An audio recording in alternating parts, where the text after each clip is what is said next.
Therefore by the like were they punished worthily, and by the multitude of beasts tormented. Instead of which punishment, dealing graciously with thine own people, thou preparedst for them meat of a strange taste, even quails to stir up their appetite, to the end that they, desiring food, might for the ugly sight of the beasts sent among them loathe even that, which they must needs desire, but these, suffering penury for a short space, might be made partakers of a strange taste. For it was requisite, that upon them exercising tyranny should come penury, which they could not avoid, but to these it should only be showed how their enemies were tormented. For when the horrible fierceness of beasts came upon these, and they perished with the stings of crooked serpents, thy wrath endured not forever, but they were troubled for a small season, that they might be admonished, having a sign of salvation, to put them in remembrance of the commandment of thy law. For he that turned himself toward it was not saved by the thing that he saw,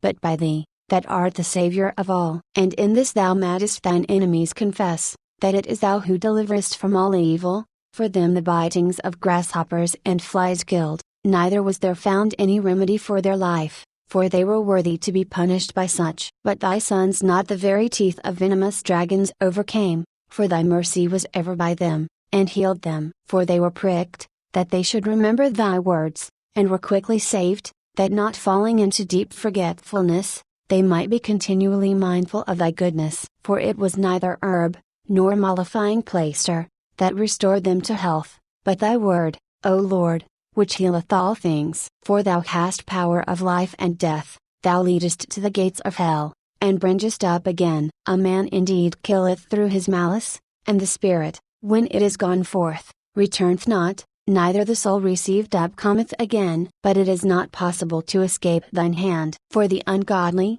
that denied to know thee, were scourged by the strength of thine arm, with strange rains, hails, and showers, were they persecuted, that they could not avoid, and through fire were they consumed. For, which is most to be wondered at, the fire had more force in the water, that quencheth all things, for the world fighteth for the righteous. For sometime the flame was mitigated, that it might not burn up the beasts that were sent against the ungodly, but themselves might see and perceive that they were persecuted with the judgment of God. And at another time it burnt even in the midst of water above the power of fire, that it might destroy the fruits of an unjust land. Instead whereof thou feddest thine own people with angels' food, and didst send them from heaven bread prepared without their labor, able to content every man's delight, and agreeing to every taste. For thy sustenance declared thy sweetness unto thy children, and serving to the appetite of the eater, tempered itself to every man's liking. But snow and ice endured the fire,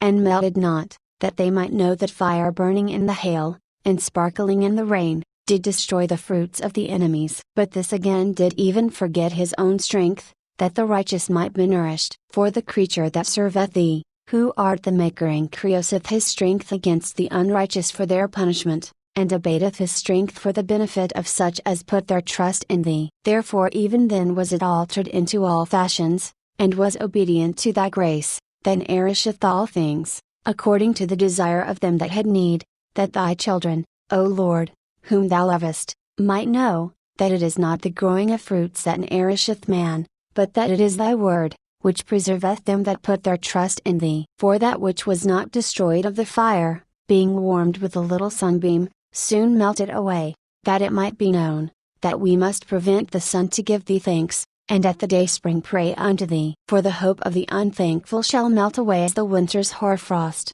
and shall run away as unprofitable water,